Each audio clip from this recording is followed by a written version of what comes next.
Thank you, Adonai. Okay, so for our icebreaker, I thought we could put name in the chat and something small that shouldn't give you anxiety but does. My example is, does anybody ever get those like cinnamon rolls that come in like a tube? And you have to like press a spoon against it or like pop it against the counter. I don't know why it stresses me out. So that's my example. So feel free to put yours in the chat while we get started here.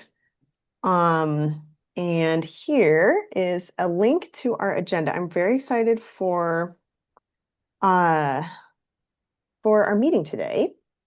We've got a few updates from our team, and then we get to hear from a few presenters. So we're joined by Dana from the Colorado Department of Human Services to talk about the SNAP waiver, which we kind of touched on briefly in our last meeting. And then Lauren is going to tell us about her recent training to become a rural grocery specialist. So thank you both for being here and presenting. Okay, can everyone see the agenda? See my screen over here? Great, cool. Okay, so kicking it off with our housekeeping items, which have been very similar for the past 6 months, but just want to remind folks that even though we skipped to the third Wednesday of the month for this last quarter, we're going to go back to our usual time slot of Wednesday, the fourth Wednesday of the month. So you can feel free to reach out to me if you're feeling like that fourth Wednesday of the month isn't working for you and your subcontractor team anymore. I'd be happy to send out another doodle and see if there's a better time for us to meet. I know when we chose this date, it was now years ago. So I'm happy to reevaluate as we go into our last year of this contract. Okay, your monthly reminder that your quarterly reports for this quarter are due at the end of January. And then your monthly reminder to submit invoices. A lot of you guys have been doing an amazing job. Thank you so much. And note on those budget adjustments that a lot of you requested at, last fall. Our procurement director is really, really behind. So if you haven't gotten your contract to sign again, please bear with us. It is on her plate. And we will get that sorted. But in the meantime, if there's any changes you want to make to your contract budget as we go into 2026 to help improve your spend down or help improve the way you're spending money towards the goals of this contract, please don't hesitate to reach out so that we can get those changes in an amended contract. So those are the housekeeping items. Angela.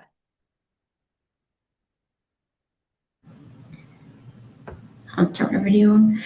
Hi, yeah, so since we just joined at FJNWA, we're not on the thing yet, like the spreadsheet. Do we just add ourselves, or is that something that needs to happen and then I'll like add my hours on it?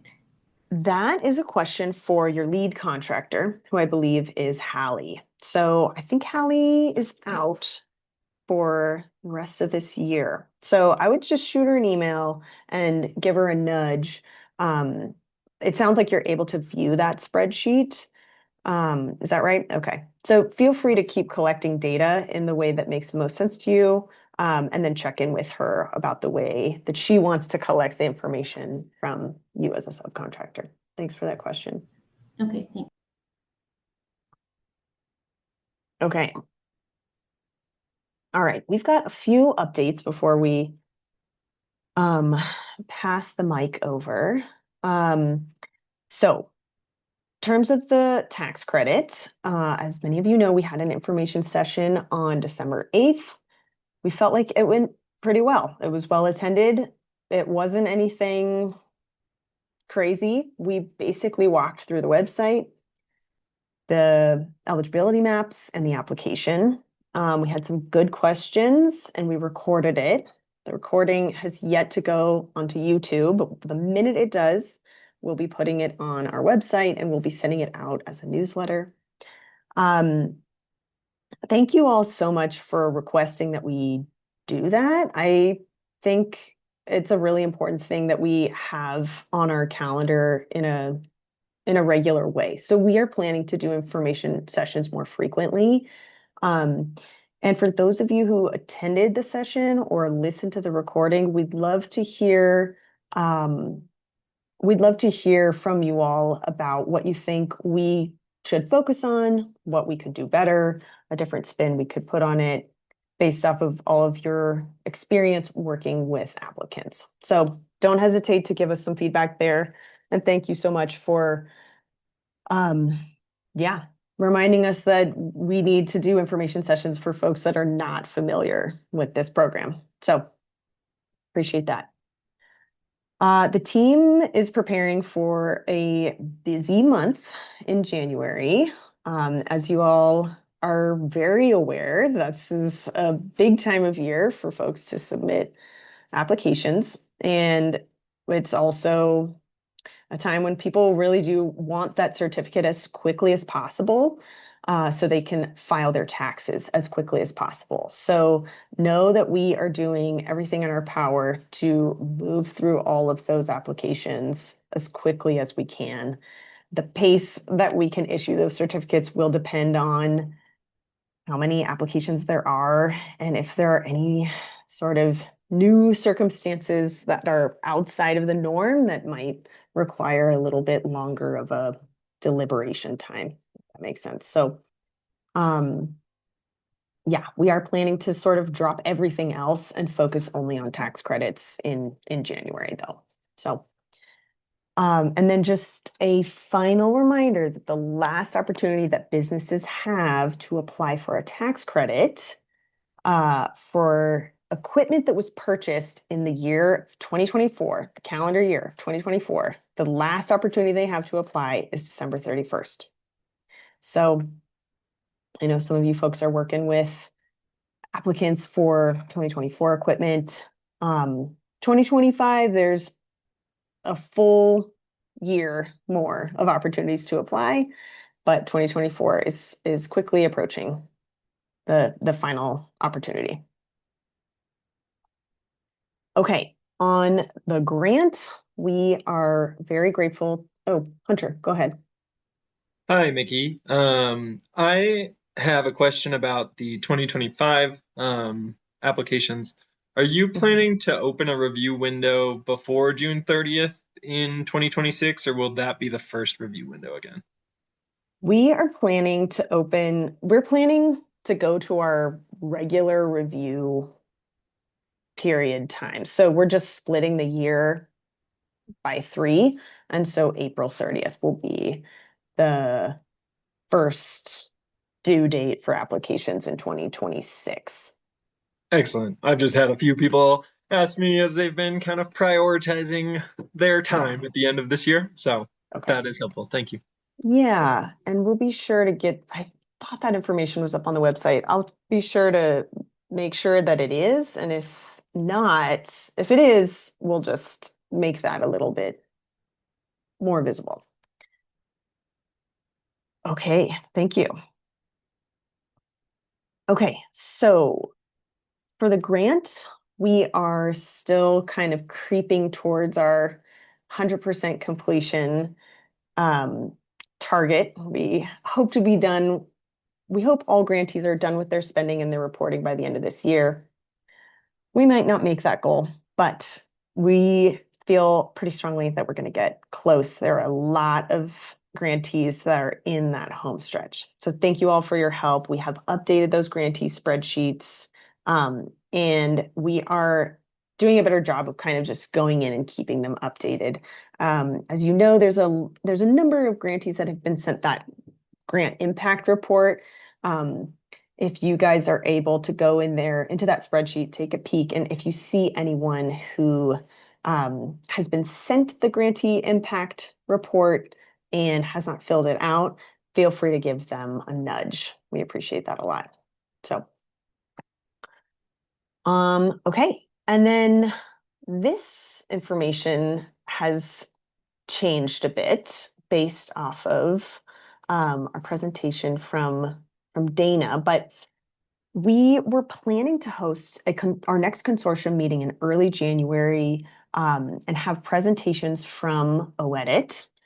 But due to the time-sensitive nature of this SNAP waiver discussion, which we're going to get into, we are deciding to push those OEDIT presentations to a different consortium meeting and spend most of our time at our January consortium meeting hearing from Dana and her colleague Maria.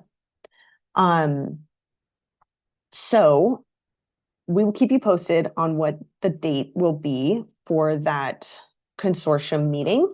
And we'll definitely do a lot of promotion of that, but we're thinking second or third week of January, just to give everyone time to get it on their calendars, and get materials together. So any questions about tax credit, grant, consortium stuff?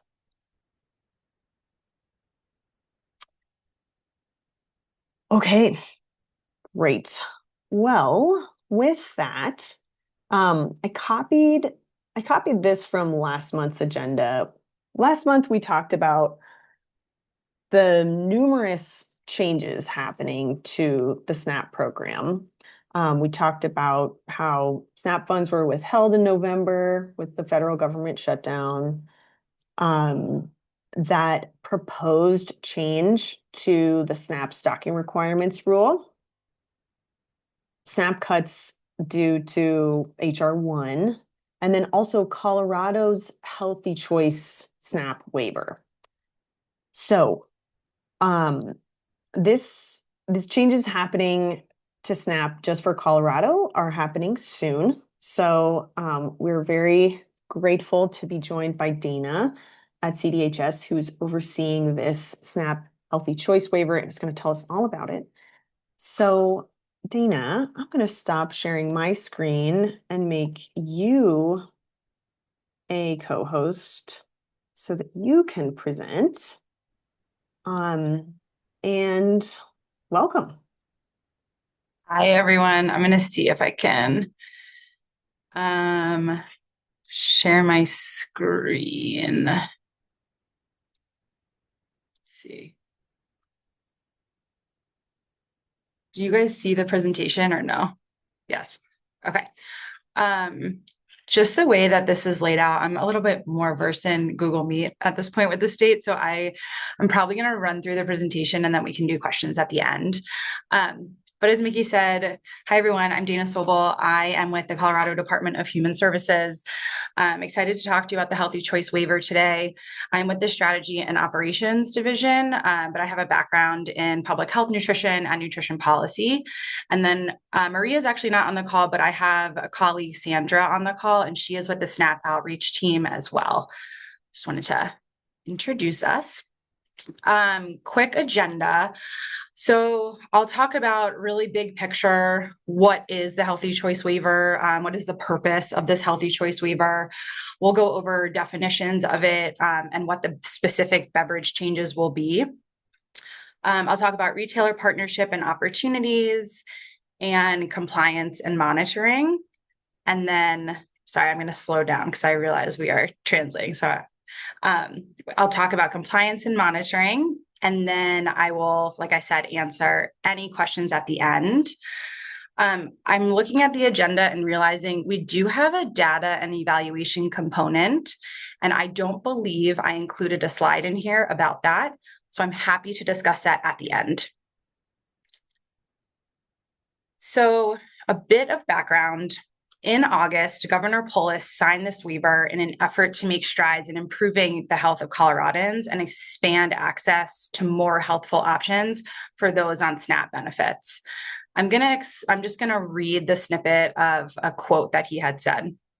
Colorado is one of the healthiest states in the nation and has the lowest obesity rate of any state. Sadly, even Colorado's lowest obesity rate of 24.9 is too high and endangers and shortens the lives of too many Coloradans. Today's waiver is a big step towards improving the health of Coloradans and reducing obesity rates, diabetes, and tooth decay. SNAP is designed to support the nutritional needs of those struggling to put food on the table, and this waiver will help to ensure that more Coloradans participating in SNAP have access to those healthy foods. So now I'll really dive into what exactly is the Colorado Healthy Choice Waiver. So this waiver changes which beverages can be purchased with SNAP benefits. Waiver is kind of a big, lofty word. So I think for these purposes, it's really just what's changing on SNAP benefits. So if you hear the word waiver, it's equal to change, I think, for these purposes. Our state, and like I said, state leadership wants to pilot a more innovative approach and one that brings kind of a fresh energy and some new strategies to how SNAP purchases can support the health of those in our state. So at its core, this waiver is really about encouraging a healthier choice and therefore building a healthier community. So another idea behind this waiver is to align SNAP with Colorado's broader public health goals and other federal nutrition programs that we have here in Colorado and at the national level. So this will help families to choose drinks and support long-term health and reduce the burden of preventable chronic diseases. The focus of our waiver is beverages. Some might be aware this is a national movement right now. Initially, there was 12 states that applied for waivers or for beverage or for changes on SNAP benefits. This week, I heard that 6 more states have applied for a waiver. So we'll be up to 18 at the national level. But for Colorado's purposes and for our purposes, we really are focusing on beverages. And we know that sugary beverages are the #1 source of added sugar in the American diet. And I'm sure many of us are familiar that this regular long-term consumption can increase the risk of things like weight gain, obesity, type 2 diabetes, heart disease, and cavities. And we feel that and state leadership feels that this matters for Colorado families. So similarly, like I just mentioned, this waiver really does aim to align with some other federal nutrition programs. So for example, it aims to align with WIC, it aims to align with the National School Lunch Program, and so on. But at its core, it really is about testing an approach that could lead potentially to more healthier outcomes for individuals and families in our state. So this is like the definition. So I think it's important to read the definition, and then I'll go into a little bit more detail of what the beverages actually are on the next couple slides. So the definition that we're using for eligible and ineligible products is on this slide. I'm just going to read it. I think it's easier. So beginning March 1, 2026, soft drinks defined as non-alcoholic beverages that contain natural or artificial sweeteners will not be able to be purchased with SNAP benefits. Additionally, beverages with less than 50% fruit or veggie juice by volume will not be eligible to be purchased. I think a key detail to note, and something that I'm happy to go into more detail if folks have questions on, is that this is tied to Colorado's tax code law, and we did it that way specifically so that retailers would have an easier time coding which products would not be eligible moving forward. So if this beverage meets this definition and it's taxed in Colorado, it won't be able to be purchased with SNAP benefits with this new change coming. So this is a little bit more specific, actual beverage examples. So on the left, the column on the left will have excluded beverages that will no longer be able to be purchased with these benefits. On the right-hand column are beverages that are still included. So examples of beverages that are excluded, like I mentioned, it's like any beverage with an added sugar, soft drink, beverages with artificial sweeteners, and then those beverages with less than 50% fruit and veggie juice by volume.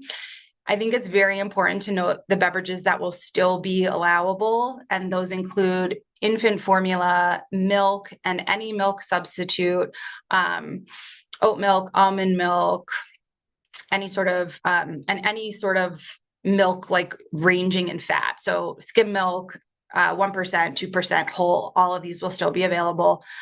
In addition to products where milk is listed as a primary ingredient, and on the next slide, I have nutrition labels, which I think are helpful. But if milk is listed in the ingredient list, that product would still be able to be purchased. And then, of course, your 100% fruit juices or anything that's more than 50% fruit juice would still be allowable. And then water. So I think this policy can be quite complex and nuanced. So I think it's nice to really look at the label and talk about like, what are we actually looking for when we're at the grocery store? And here are 3 examples. So all the way on the left-hand side, there is a nutrition label that has 0 grams of added sugar. But when you read the ingredient list, it contains an artificial sweetener. So because of that, this product would not be allowable when this change goes into effect. In the middle of the page, you can see a nutrition label that has 23 grams of added sugar. So similarly, and there were no milk ingredients in the ingredient list. It's not listed, but there weren't. So because of that, it has added sugar and it has no milk ingredients, and therefore would not be allowable when this change goes into effect. And then all the way on the right-hand side, we have a nutrition label that you can see it actually has 22 grams of added sugar. So I think it's really important to note that column of added sugar. And then in the ingredient list, I highlighted where it says reduced fat milk. So because this product, even though it has an added sugar, because it's milk-based, it would still be allowable to be purchased. So like I said, it's a little bit nuanced, and I'm happy to answer more specific questions, but I think this gives a broader understanding of kind of what we're looking for with this change. So this will apply to beverages purchased within the state of Colorado. This will apply to SNAP participants this will apply to beverages purchased within the state and for SNAP participants who purchase beverages within Colorado, even if they're issued from another state. So for example, if I'm traveling through the state and I'm on a road trip and I use my EBT card, but I'm from Texas, the Colorado waiver would apply. So therefore, I would not be able to purchase a soft drink with my EBT card because I'm purchasing it in the state of Colorado. So I think the more important thing to note is that it's not necessarily where the EBT card is issued. It actually falls in where's the purchase being made. And that thread is kind of similar to what I mentioned before, that there was 12 states that are doing this at the federal level, and now we have 18 states doing this at the federal level. So it's going to be a very similar thing where folks are traveling or using their EBT card in other states, the state rule would apply. And then additionally, this would apply to online only retailers. So retailers that do not have a physical storefront, or retailers that are 100% online without a brick and mortar. If they're selling to customers in Colorado, then they will be responsible for making sure that the beverages that are being sold meet our state's definition of eligible or ineligible. And then one last point to note, e-commerce is so common and folks get things delivered all the time. And I want to be transparent that right now the federal government has not given guidance on situations where an order is placed out of state, but delivered to a Colorado address. We're still kind of waiting to understand how that will all play out and how it will be handled. So full transparency, and happy to update folks once we have more information. So now we get into retailer partnership, retailer expectations.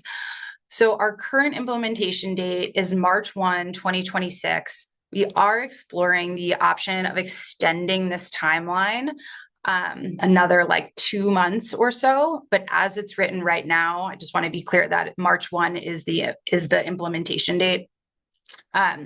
Retailers will need to reach out to POS systems or providers and make sure that the updates can be made. And similarly, retailers will be responsible for making sure that their systems are fully updated and ready by this compliance date, which again is, as of right now, March 1, 2026.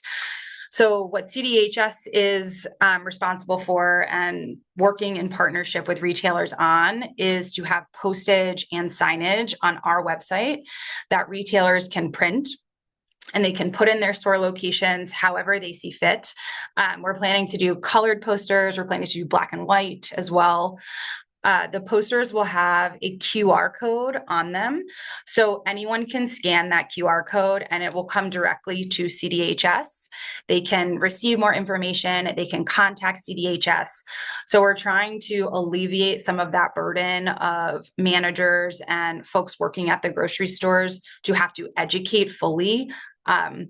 We're really trying to give folks at the stores information and a place that everybody can go. So, and then lastly, I think what we're also going to offer is kind of like a postcard or business card that retailers can give to SNAP participants, and they can take it away from the store, and they can scan the QR code. They can visit our website that will have more information so that folks can get it at a later time if they don't want to sit there in the store and scan the QR code and contact us. So that is what we're committing to as well. And then lastly, there will be a form that retailers will need to complete and return to us. And I'm going to explain a little bit more about that on the next slide. So with any change, I think a good question is, what does compliance look like? How do folks and stores, retailers know that they will be in compliance? So we are going to, we already have created an attestation form, and it will live on our website, and we are hoping to email and potentially mail out the forms to all the retailers.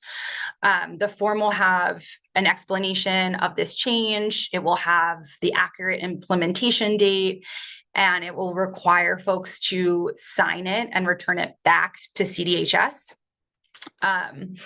Once the waiver goes into effect, it kind of switches, and the compliance and monitoring moves to the federal government. So FNS authorizes SNAP retailers, and because of that, they will take on that responsibility to ensure that retailers are in compliance with this waiver after March 1, 2026. CDHS will still be available for questions, comments, resources, anything that folks might need, but CDHS won't necessarily be going to stores to ensure that stores are in compliance. Another point of full transparency, the feds have not given us a finalized compliance plan. We do know that they're actively working on it. And as soon as we receive more details, I'm happy to update folks on what compliance would look like from that lens. I wish I had more information today, but I know they're working very quickly. Some states are implementing January 1st. So I do anticipate that we will have a solidified compliance plan in the next I would even think couple of days at this point. And like I said, CDHS will be available for ongoing questions, support, resources, and we will continue to keep our website up to date as we receive new information and if that becomes available so that everyone in the state has the most current guidance. And then lastly, before we wrap up, I think this is my last slide. Before we wrap up, there's a couple of ways to stay connected. So I've included a Google form here. I'll pop it in the chat once I'm done the presentation. This Google form is a direct contact to myself and my colleague Maria, who's not on this call right now. But that's going to be the best way to reach us directly. It will help us understand your questions, your concerns, any barriers that folks might be facing as we prepare for this change statewide. So please use it. It really is designed to keep the conversation going. We also encourage folks to visit the website. It's linked at the bottom of this slide, and additionally, I can pop it in the chat when I'm finished presenting. We strongly encourage folks to visit the website. It has a ton of good information. It has an FAQ on it. It has the full definition of the waiver. We're going to put the attestation form for retailers up there, I would think before the holiday. And then lastly, we have links and times for future retailer information listening sessions if folks are interested in attending. I've listed some of the times here. We're offering in English and in Spanish. Like I said, our website has a direct link and it has the time that we'll be presenting. And what we will also do is we will record the presentation in a webinar type format and put it on our website in both English and Spanish before the end of the month. So if folks don't have capacity or time to attend an information session and they want to learn more, or they were sent this by a colleague or a friend or community partner, it will be available and it will live there. And I think that was it. It's my last slide. Thanks, Dana. We have some questions in the chat. I do want to just say that I just want to remind everyone that the Colorado Department of Ag's Community Food Access Program has sent out information, has sent that Google feedback form out to our consortium through the Google group. And like I just mentioned, we are planning to switch gears with our next consortium meeting to solely focus on this so that retailers can have some time with Dana and Maria to get their questions asked. So I do just want to remind everyone that's what community food access is. That's 2 steps we're taking, but I think there's a lot more that we can do to spread the word for these imminent changes. So I will go ahead and read off the questions that came in the chat for you, Dana.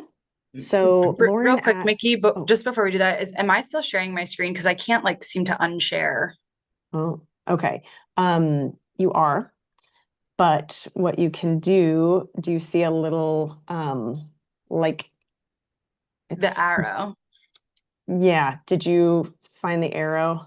If I click on it, it just offers the option to share again. Yeah. Okay. So kind of toggle around and you should see a little bar that drops down that says stop share. Zoom is a little funny. I feel like they hide. Mickey, if you just start sharing your screen real quick, it'll cancel it for her and then you can cancel yours. Thanks, Hunter. Okay. Thanks, guys. Thanks for the support. How did that work? Good? Okay. All right. Okay, Dana. So Lauren asks, do you know if every POS provider can make these updates and meet this timeline? A lot of our small rural retailers in Southwest Colorado receive mail at a PO box, not their physical mailing address. Does CDHS have that data so that the attestation letter gets mailed to the right place? Yeah, that's a great, thank you for that question. We received a list from FNS about like who are SNAP authorized retailers in our state. So we do have a list of names and addresses and phone numbers and emails where folks would leave them.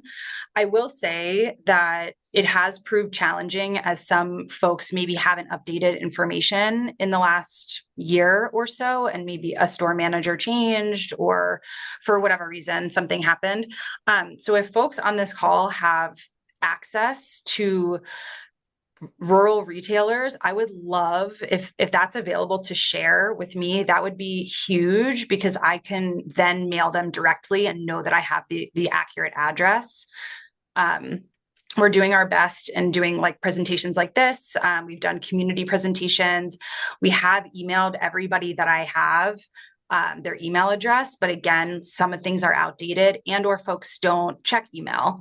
So would totally welcome any contacts that folks feel comfortable sharing if you get that permission. And we can explore our permissions with data sharing as well, Dana. Aiva, did you have a comment on that address piece? I did. Can you guys hear me okay? Yes. Awesome. Yeah, so I was just going to say, if you do want a list of addresses for retailers, would you really just want it in like a spreadsheet that has a bunch of them? Because we have one at the Local Foods Coalition that's probably, I mean, there's probably at least 40 to 50 food retailers on there, and I'm actually in the process of going through an old list that we have from 2013 that has even more on there. So I'm just trying to figure out what grocery stores still exist, doing a lot there. So would you want that many to be sent to you? Yes, because right now I Okay. have a list of 3,000. So happily would add 40. And I think in this situation, like over communication is way better than under communication. So I'd rather reach out to anyone and everyone that you have contact information for. That'd be very Awesome. Sounds good. helpful. I'll try to, because all of our spreadsheets are really combined. We have a bunch of different types of businesses and a lot of the same ones. So I might work on like sectioning that out as I'm going through. I'm looking at all of them. So then it'll just be a spreadsheet or something that has grocery stores. Amazing. Thank you so Awesome. much. Okay, thank you. Thanks, Aiva. Dana, back to Lauren's question about, do you know if every POS provider can make these updates and meet this timeline? I do not know. We have met with retailers and they have shared that some folks do POS systems manually, some stores do it at a much higher level. So I think it really does depend on the store. I would love to hear from retailers where it's a more manual process to really understand what is a time frame that would be feasible. Like I said, we have really done our due diligence to try to reach out to all the retailers in the state, but and I don't know if folks know this, CDHS actually has no retailer relationships. Like I said, the feds authorize the retailers, and because of that, we are not involved in that process. So this is the first time that we've ever even reached out to retailers. So we really are trying to do our best with the resources that we have. But again, if folks have contact information of POS system providers or smaller retailers that this could be very cumbersome and time consuming and expensive, like I would love to hear from them so that we can address the barriers and figure out if there's a way that we can meet the implementation date, and if not, what would be a feasible date for retailers. Thanks, Dana. So, folks, I think a great way to sort of get this feedback shared is through that form. So I may hunt that down and post that in the chat so that we can all get the word out and encourage retailers who are anticipating this being a burden to share that feedback with CDHS. Okay, Angela says, Provecho Collective said yesterday that this doesn't go into effect until April 30th. Yeah, we're looking into an extension, and if we get an extension, ideally it would be April 30th, but as the waiver is written right now, it's March 1st. So we're kind of like in the process of applying for that extension. I think I gave a presentation at Provecho a week ago, 2 weeks ago, and I believe we said something very similar. Okay, Chelsea asks, will there be a cost to retailers for the necessary POS updates? I think it's very retailer dependent. So I think some of the smaller retailers could see a cost. Some of the larger, bigger box stores might not, just based on how the systems are set up. That's something we haven't necessarily heard from the retailers that this is going to cost them anything. But like I said, there's a large population of retailers that we still desperately need to contact and get in contact with. So I think that just remains to be seen. Okay. Perdita asked a great question. Can you speak to consumer education through CDHS with respect to the waiver beyond QR codes or postcards given out in the retail outlets? Yeah, thanks. And I should have put something about client communication in here as well. So we have a robust communication plan and it's tiered. So communication with retailers, communication with counties, because we administer SNAP benefits at the county level, and then communications with SNAP participants. So what our plan is to communicate with clients via mail. New clients who are newly eligible or newly eligible to SNAP or more recent to SNAP will get an actual letter in the mail. Other folks will receive several text messages or their preferred communication. So some have noted email is preferred, some have noted text message is preferred. Whatever their preferred method is, we'll start giving communications around this starting in 2026. They will get several notifications. They also will have access to a Google form that they can fill out and reach us directly. And the counties similarly will have a lot of communication tools available to them. They will have signage in their county store or in the county departments, and they will be educating at that like one-on-one level when folks are either getting recertified or folks that are newly eligible. So trying to reach in a various ways. Okay. And I think there was something about education. Yeah. So we're also hoping and planning to do an education campaign coupled with a survey. I haven't spoken about this either, but we are surveying participants at 3 time points. And what we're hoping to do in conjunction with that is educate them on sugary beverages and alternatives that would be available for folks to be to purchase with their SNAP benefits once this change goes into effect. We're partnering with UCD, and they have done a lot of SNAP education and SNAP outreach related to beverages and healthier choices. So we'll be utilizing some of their materials and their expertise as we send these messages out to SNAP participants. Thanks, Dana.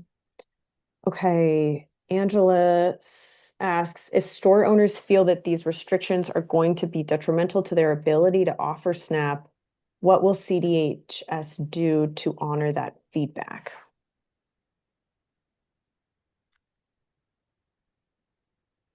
Yeah, I think we recognize that this is a big change, not just in Colorado, but federally. I think that our hope is that these resources that we're providing will offer a partnership and a bridge between CDHS and retailers so that retailers can come and voice their concerns and their barriers. As far as a change, I'm not sure. I believe that this waiver will be going into effect. So I think our best route forward is how do we support retailers and what can we do to provide them with resources and timeframes that are feasible. Okay. Thanks, Dana. Okay, question from Lauren. Dana, have you already connected with Emma Kett at CDHS and Angeli at Nourish Colorado? They have a lot of that POS system / small food retailer knowledge from their work implementing the Colorado Produce Bonus Program. Yes. Yeah. Emma is in-house. So she has been a great resource for us. And we have connected with various community partners at this point. And like I mentioned, I gave a presentation at Provecho like 2-ish weeks ago. I believe we're going to give another presentation to a community, the community monthly meeting that they have. The one I originally presented at was policy. So any folks in the state that are involved in nutrition policy were on that call. Just trying to do our due diligence. If other folks have outlets that they and places that they think could benefit from this information, I am more than happy to give additional presentations and hop on calls. We're doing our best to try to reach folks, but always open to more outlets. Thanks, Dana. Go ahead, Lauren. Okay, follow-up question from that. Dana, since Emma's on your team, I would love some follow-up information about which POS systems she's aware of, if they've already contacted some of those POS system providers that they're working with to implement the Produce Bonus Program, as to which of those POS system providers are more receptive to others to making these updates, and how much that might cost, if they're able to meet these timelines. I think that's going to be really, really important information and a question we're going to get from all of the small food retailers that we talk to about this. And it would be really helpful as we move forward, spreading awareness, to have some answers to those questions. Thanks, Lauren. Sandra, can you make a note of that? Okay. Also, when I met with Emma, I think it was last week, some retailers will be affected at the farmers markets, but a lot won't, just based on the nature of the products that we're talking about.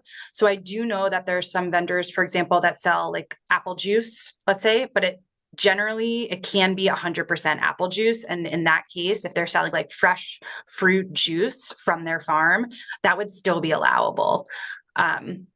So we did talk about some other products that potentially could be affected by this, but happy to get those answers to you, and also happy to get those answers to you. Thanks. So yeah, seems like you're addressing Keenan's question about farmers markets. Okay, I see Chelsea's question for us. Is there any possibility for our tax credits to apply to these POS updates if they're going to be disproportionately affecting small business owners? Understand that software typically is not eligible, but could there be an exception since the updates are directly related to maintaining healthy food access for Leland communities? Great question. So POS system hardware is all eligible. No questions asked there. Well, the question is, does it accept SNAP? In terms of software and making exceptions, I would have to take that back to our attorneys who help us interpret the law, just because our program is set up as Colorado law. And yeah, we have to not make a statutory violation in what we allow tax credits for. So I could take that question back and let you guys know if there's exceptions, if an exception would be a possibility in this case.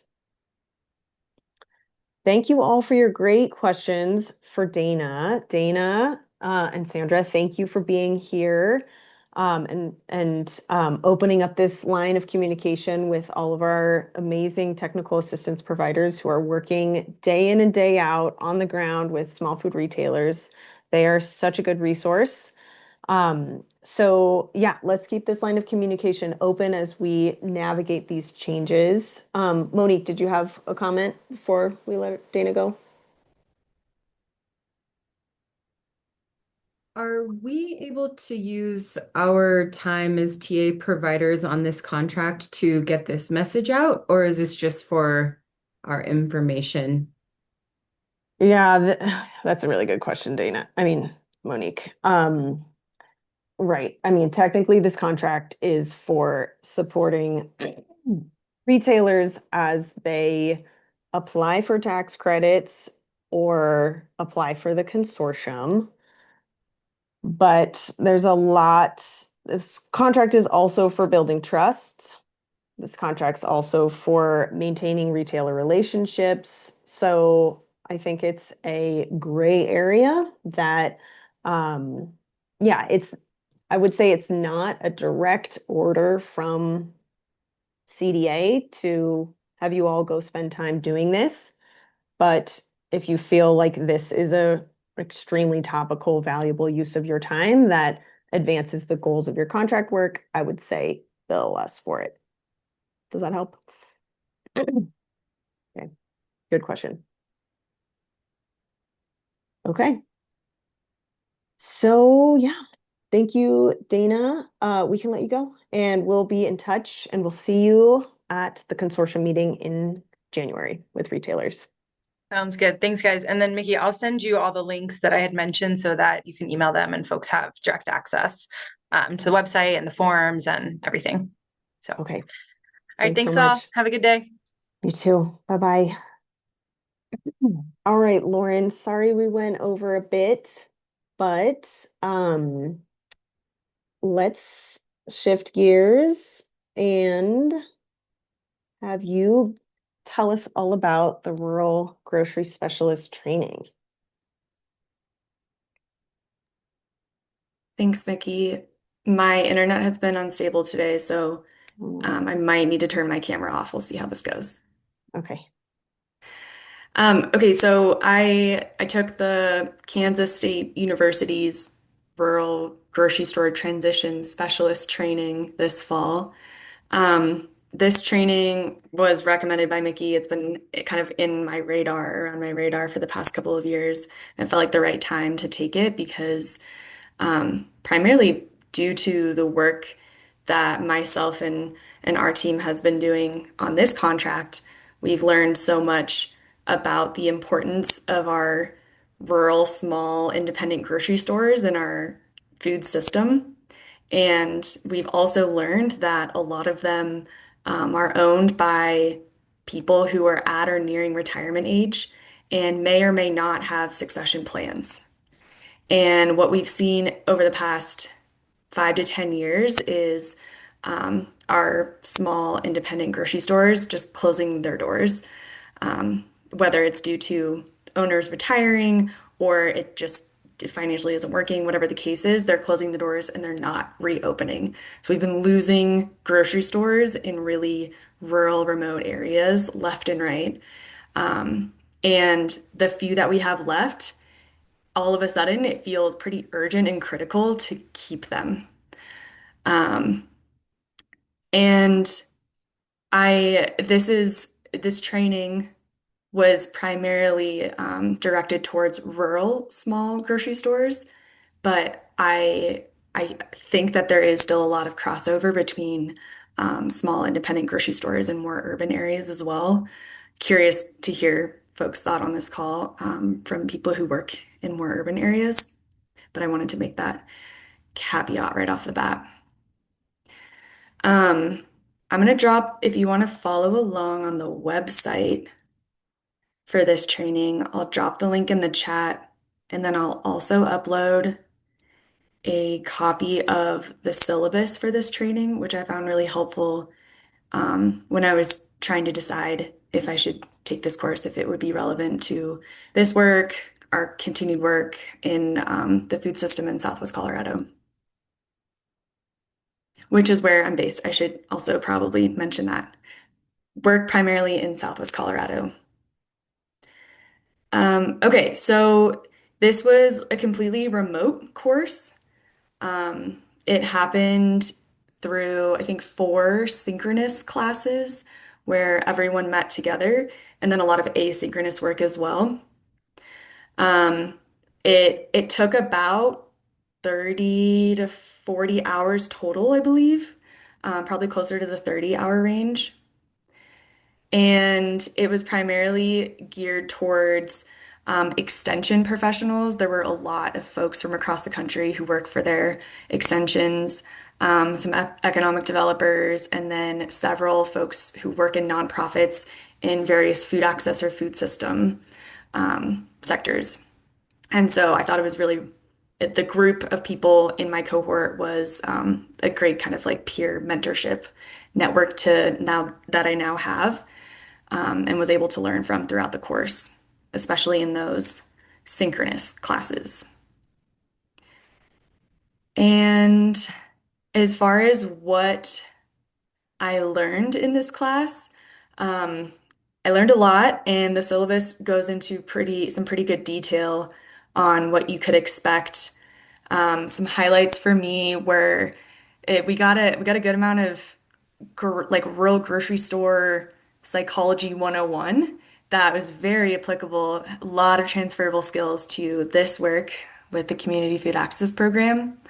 um, and how when you're working with approaching a grocery store, about transitioning, about succession planning, how sensitive of a topic that can be, for all of these reasons that many of us know. It's just this business is so personal to them, and we learned a lot of skills and tools about how to navigate that, how to talk to a grocery store about this topic.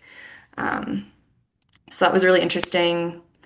And then we also got a rundown on just like all of the steps it takes to successfully transition a small rural grocery store, of which there are many. And interesting fact, if done well, it usually takes 3 to 5 years. So that was interesting to me, in regard to like future work that myself and my organization might undertake, knowing that a project, if we were to help a grocery store transition, it could be like a 3 to 5 year project if we were there from start to finish. Also learned, we dug into some of the key phases in the transition process, of which business valuation is a big one. That got really technical, and the bottom line is there are experts out there that do that for a job. I think there was also an interesting module, for me at least, about how a business might find new ownership. This hit home because one of the small rural grocery stores in our region was up for sale last year. They were looking for new owners. Their owners want to retire, and they got offers from the community to purchase the grocery store and turn it into a community-owned co-op. And then they also received 2 offers from like out-of-state real estate developers. And they declined all 3 of those offers and actually took the grocery store off the market. And they're like, no, those were not right for us. And so for me, this unit about what ownership models exist, it was interesting because there are a lot of really creative models out there that might need that a town, a community might need to pursue in these rural areas.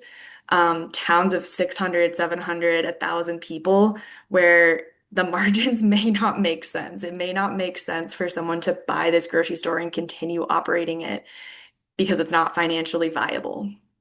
And if that's the case, there are really creative ownership models, whether it's like a municipal owner, whether the city or the town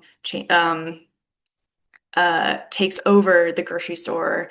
There are examples of school districts and individual schools taking ownerships of grocery stores, public-private partnerships, lots of really creative options that I think are relevant specifically for rural areas.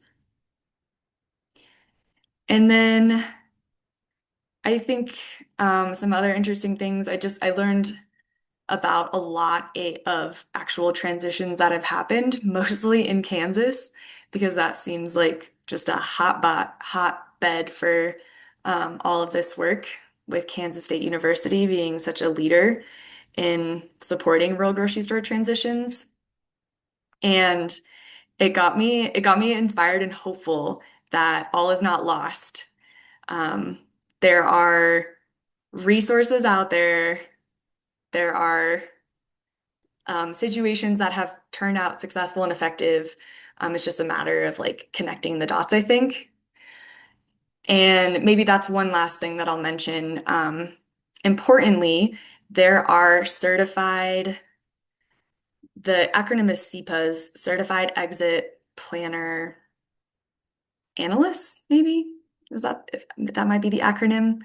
Um, most of which in Colorado are located in the Front Range, but there are experts out there that grocery stores can hire to assist them with this start to finish transition process. And that was a big takeaway because this is a lot to hold and a very big deal. Aiva? Um, I don't know if you would actually know the answer to this, but do you know what it would take for somebody to get certified in a program like that to be able to help those kinds of grocery stores transition? Like, is that something that people who are already working in the sector might be able to do? That's a great question. I don't know what it takes, but I now have a list of who those experts are in Colorado, and I'm happy to share that. I'm sure you could reach out to those folks and learn what it takes. Yeah, I think that would be great. Thanks. Yeah, I'll make a note of that. Jay? Yeah, I'm just curious, like, did you find it a really useful program, that whole grocery store training specialist program? Like, how would you rate it? Yeah, I did. Overall, yes. Specifically because there are grocery stores in our food system in Southwest Colorado that, again, are like at or near that transition phase. And we've recognized in our work at the Good Food Collective that those are anchor institutions that um, can make or break so many different assets in our food system that we need to maintain and we need to keep in place. So I think for us and for me, the training was very relevant and I would definitely recommend it because of the relevance and also because of the content, the way the information was shared, the skills that I learned, and also the network that I was able to build. Um, the folks that taught a lot of the course and the different modules have been really open to follow-up questions and like free advice and consultation and stuff like that. Cool, thanks. Thanks, Lauren. I would also be interested in seeing that list of the certified exit planning analysts too, so we can have that resource too. I also want to make a note that if you are thinking about taking this course and you feel that it would be really valuable for you as you continue your work, the contract that you have with CDA can pay for it. We do need to make sure that it's, if trainings aren't already listed on your budget, we do need to modify your budget so that, so that we can pay for it, but it's very allowable, it's very relevant. So if that's something you think would be worthwhile for your contract group or subcontract group, reach out and we can support the cost of it, which was, Lauren, do you recall? $685 Okay, per person. per person. And when is the next course being offered? Really soon. The registration is open right now, and I can drop that information in. Okay. All right. Any other questions for Lauren? I just want to say that I'm excited. I already signed up for it. So we're going to attend this January. Yeah, it starts in January. Cool. Awesome. Are there any others on the call who feel like this could be a good training for them? Yes, please. All right. Okay. I have a question that did you say it was 40 hours? How many hours? They tell you it's going to be closer to like 27, 28, 29 hours. It was more for me, closer to like 30, 35 if I had to guess.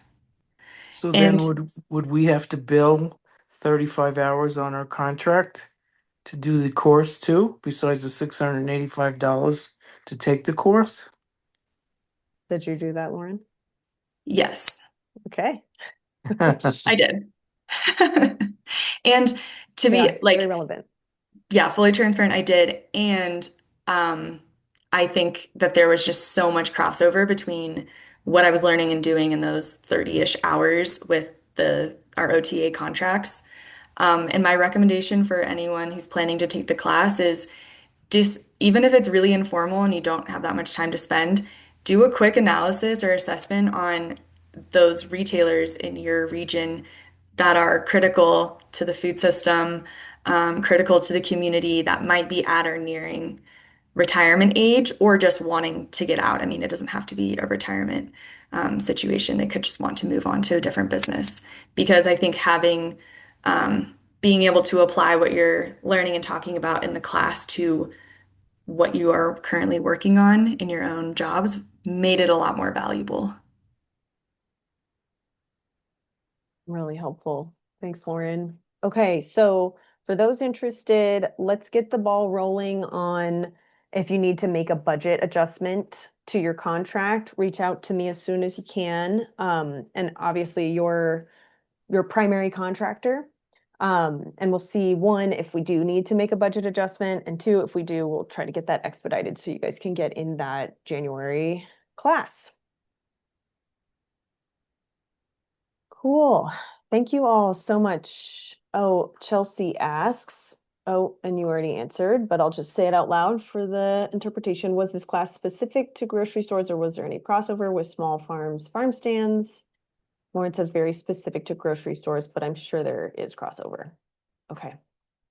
Cool. Any other questions for Lauren or me, or any comments about this rural grocery transition specialist training? I just had an idea now, knowing and seeing that other folks in this group might be taking that class. I'm guessing that that's because that's an area that you're interested in working on.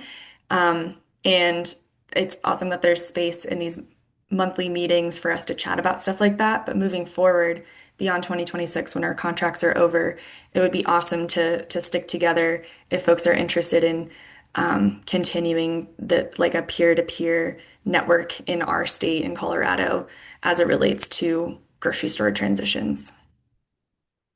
Some great idea. And I'm sure there will be a lot of conversations and discussions about how we transition out of this contract that I will personally be very interested in. So thanks for that, Lauren. With the last couple minutes here, I wanted to open this up to a question Monique had about pushback, lack of response from the Department of Revenue. So Monique, go ahead. Yeah, we went around last week and did house calls to a bunch of retailers in our area to see if they were planning on submitting an application for this quarter. And there was a retailer that I helped directly fill out the application. And he got the tax credit. And when I went into his store, he was kind of like, nope, don't even talk to me, not interested. We didn't get the credit. And I'm like, huh, that's really strange because you had the tax credit. This was very straightforward. It's one business. It's not a lot going on there. It was kind of boom, boom. And I'm looking at the pushback letter right now that basically says the department's records do not support the amount of credit that you claimed. I'm also looking at his tax credit award letter. They're the exact same number. They submitted all of the documentation to the Department of Revenue, have gotten no response back.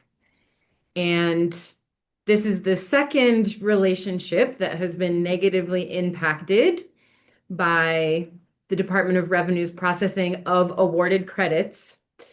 So I know that, we've heard in the past there's really nothing that CDA can do, but this is creating a little bit of challenge for me personally in all of these relationships that I'm kind of like turning and burning here when I'm going in and saying this is going to work and then it's not working and I have no response for them. So I'm wondering if the Department of Revenue is sending a report back to y'all to say these are the number of tax credit requests we've received. This is how many have been actually awarded. If that's not happening, can we have that happen so that we get a sense of whether or not this program is successful? Like, it's great that it's successful. We're getting people to fill out the application, but if they're not getting the benefit from the program, then the program really isn't as successful as maybe we think it is. And so, yeah, I would love to be able to articulate something more to these small businesses who are already annoyed with taxes to begin with. And then I'm adding this other thing on top of them. And then there's thinking they get it, but they don't. So I know I'm not the only TA provider that is experiencing this. I know we've chatted about it a little bit, but it seems like there should be more to the story than we have right now. So yeah, surfacing it again because it was pretty real on Thursday when I went in there and he was like, I don't have time for you. Bye.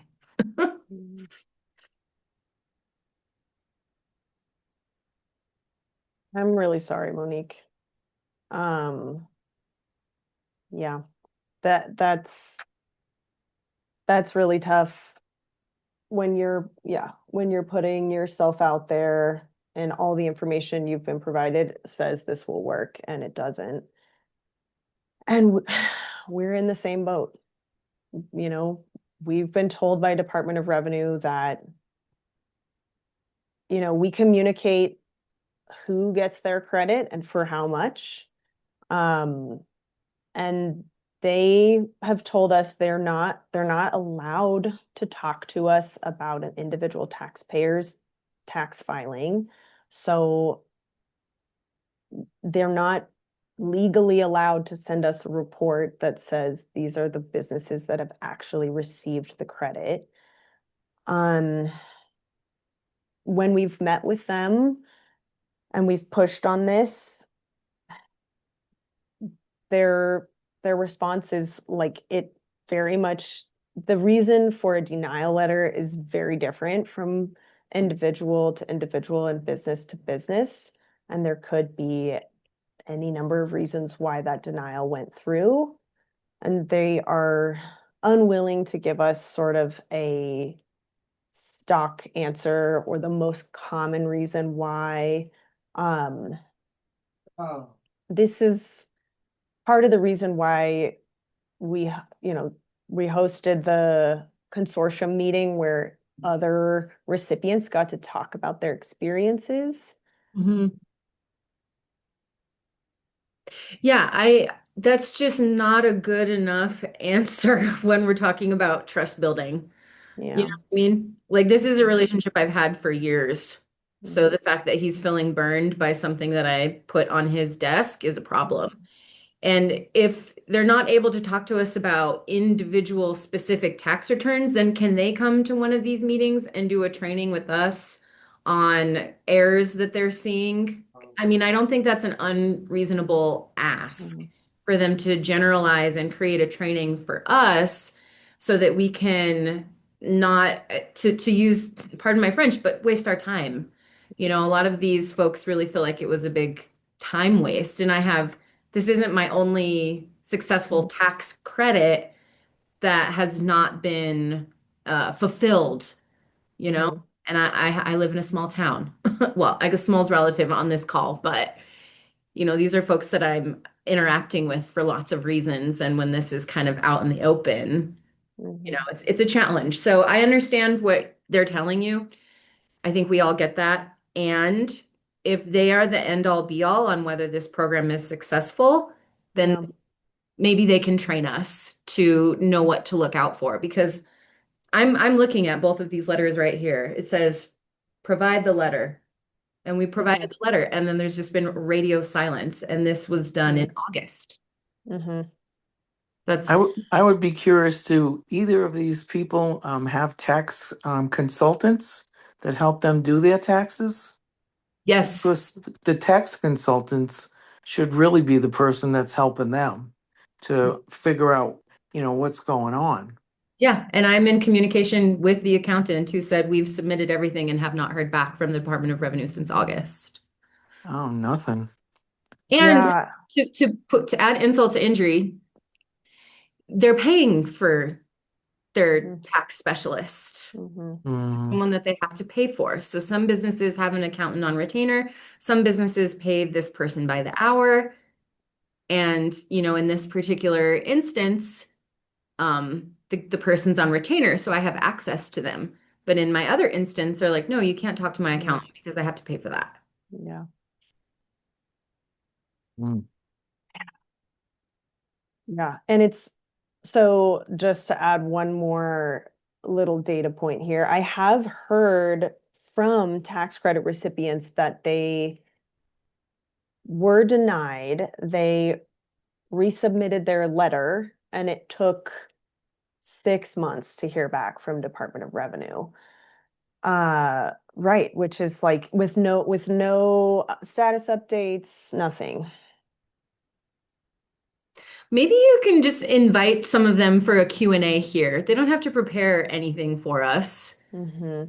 But maybe if they're part of this group and they hear similar questions from many of us, even if it's a generic answer, maybe just the face-to-face will help them understand. I'm not exactly sure, but if CDA does not have the ability to provide us with a better answer to give to folks who are being denied, then I would really love an opportunity to speak to the Department of Revenue. And I don't know whom exactly I should go out to. So it might be easier if that request comes from you and they join us in a group chat. Yeah, that's a great idea. I will reach out and see what they say. There's in theory, thousands of employees at DOR. What's unclear to me is just one small group processing this specific tax credit, or do all of those thousands of DOR employees have to be trained up on the specifics of processing new tax credits? And as we know, with Colorado's tax law, new tax credits are introduced and passed every year. So is that the issue? So I'll reach out to them. They've heard these frustrations a lot from us. But I like this idea of inviting them to come to one of these meetings, and just take your questions. Yeah, Lauren. Yeah, it also sounds like trying to map out their process more could be really beneficial, not just for this tax credit, but there are so many, like tax credits are our thing in Colorado. We're constantly pushing that. I know the CDA has lots of tax credits for similar audiences, a lot that farmers and ranchers we might be working with could also benefit from. And I just, it sounds so frustrating to engage with them and work with them, but I wonder if there's more power in like the CDA as an agency as a whole, knowing that this impacts them too. Like being able to map out the DOR's process could also benefit all of CDA's tax credit programs. Yeah, both. Yeah. Jay, go ahead. Yeah, I mean there's this like legislation, right? And we have to follow all these rules. And I'm just like, doesn't the Department of Revenue have to follow the rules too and like pay out what they said they would, or that the state mandated they should? And is there not like legal ramifications if they're not doing that? From what I've understood, it's not that there's withholding or incompetence on DOR's part. It has something to do with the way the business files and which business, like the way tax credits pass through businesses to recipients, right? Like the owner of the business. So that's my understanding. It's like it would be a statutory violation for them to issue a tax credit when things don't match up exactly, is my understanding. But again, I don't know. These are the pieces that I've been able to put together. Um, but yeah, it's a great point. Yes, Monique. Yeah, on that specifically. So, for many of the small business owners that we're working with, they have a partnership agreement with their own LLC, Mhm, and then they receive a Schedule K, which is their earnings. mhm, Now, we've been advised as part of this work to have them submit the tax credit application under their business name. mhm, Should they be submitting under their personal name for the tax credit and their social security number? Instead, if we know that they're going to be submitting a Schedule K for their LLC, because everything we've been told is for them to be submitting as the business.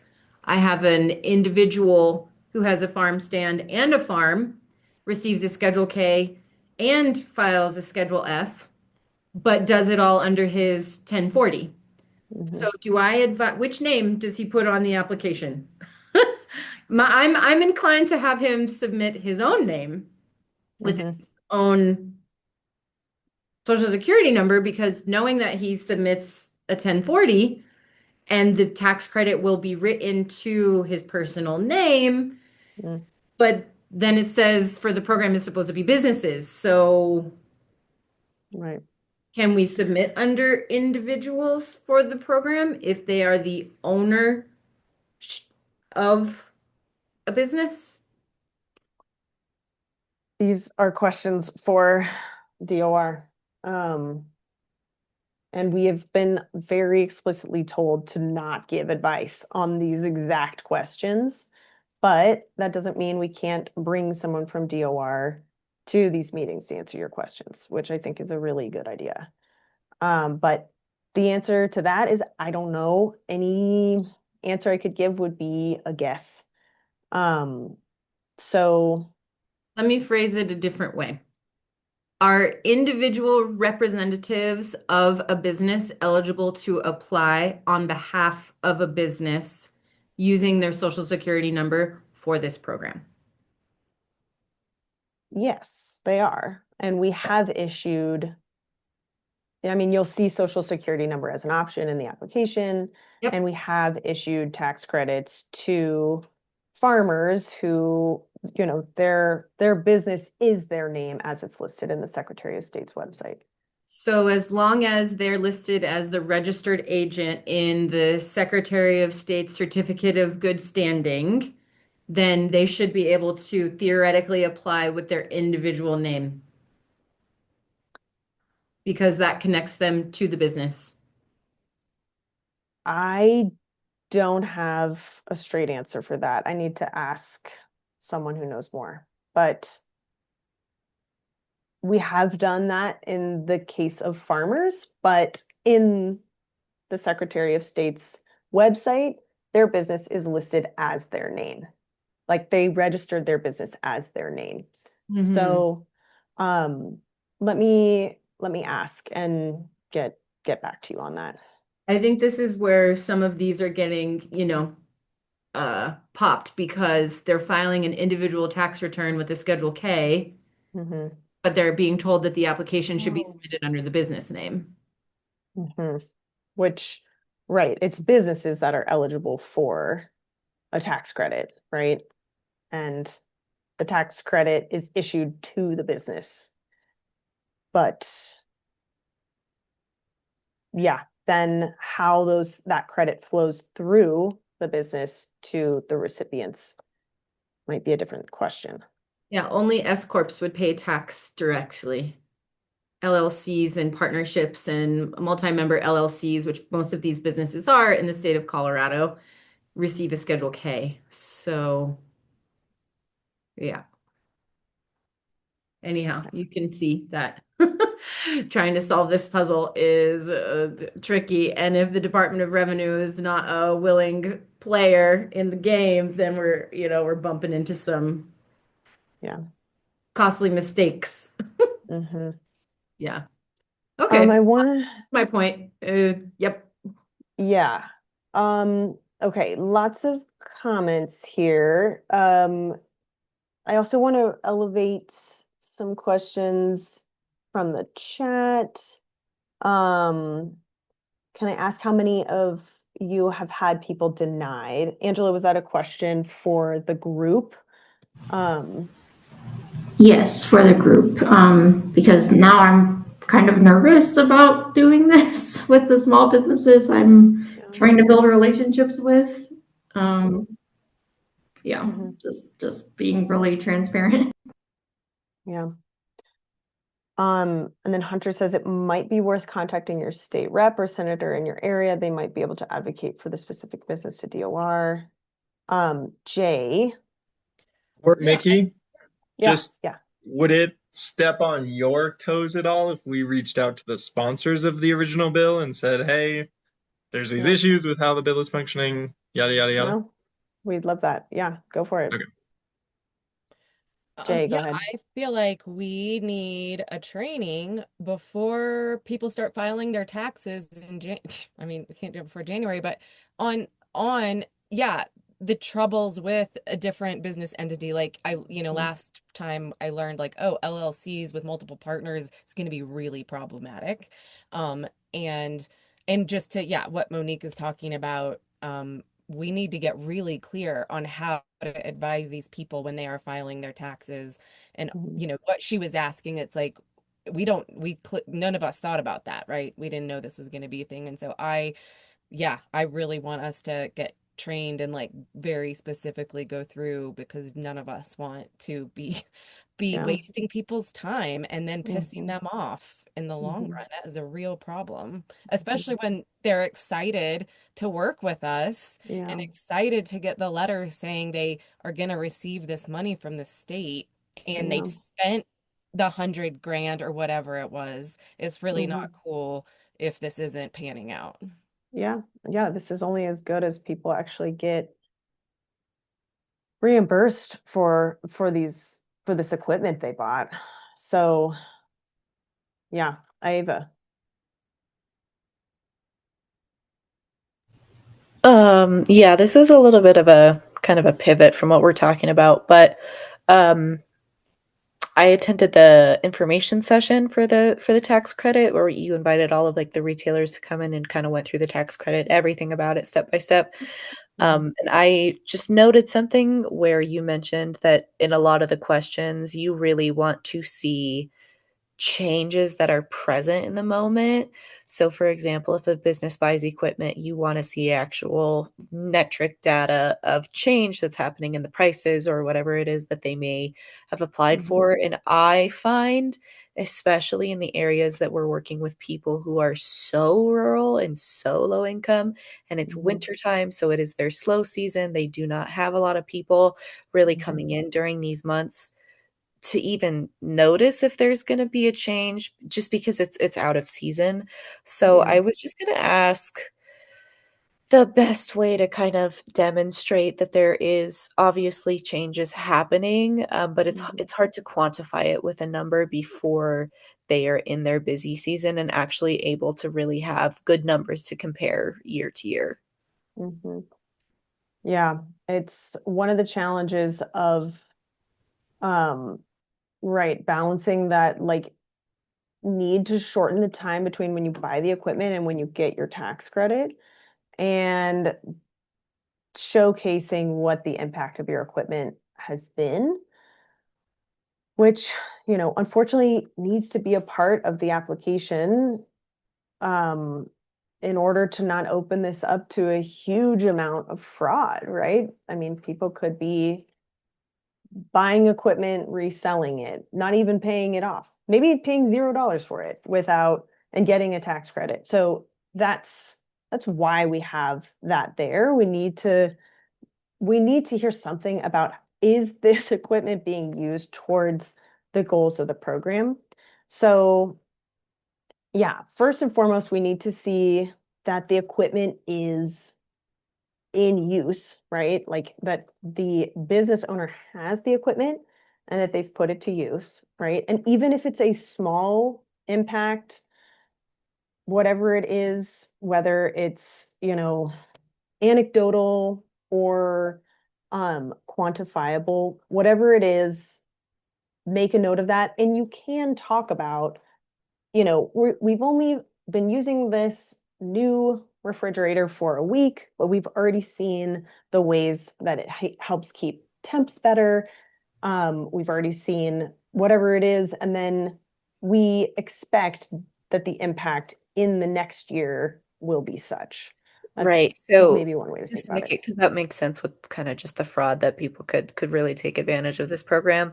So is that where something like photographs of the equipment present in the building, or wherever they may have it might be helpful to kind of support that if they haven't really seen necessarily a big quantifiable change, but you Yeah. want to know that it's in the building, it's present, they're working, like those kinds of Yes. Yeah. kinds of things. Could that offset that a little? hmm Okay. Yeah, or discussion about why this piece of equipment needed to be replaced, or Right. what was the reason the business wanted to buy this piece of equipment? How is it going to help their business, their operation, their production, their sales, whatever it is? So, yeah, good question. Okay. Okay, we have gone over time, but I appreciate all of your comments, concerns, questions. I have yeah, a big to do here to get DOR to come to hopefully our next monthly meeting. I'll keep you guys posted on that. And um, any questions about that SNAP waiver stuff? Feel free to keep me in the loop, but you've got Dana's contact information as well about that piece too. So, okay, thank you all. Have a great end of the year. Happy holidays and take care. Thanks, Mickey.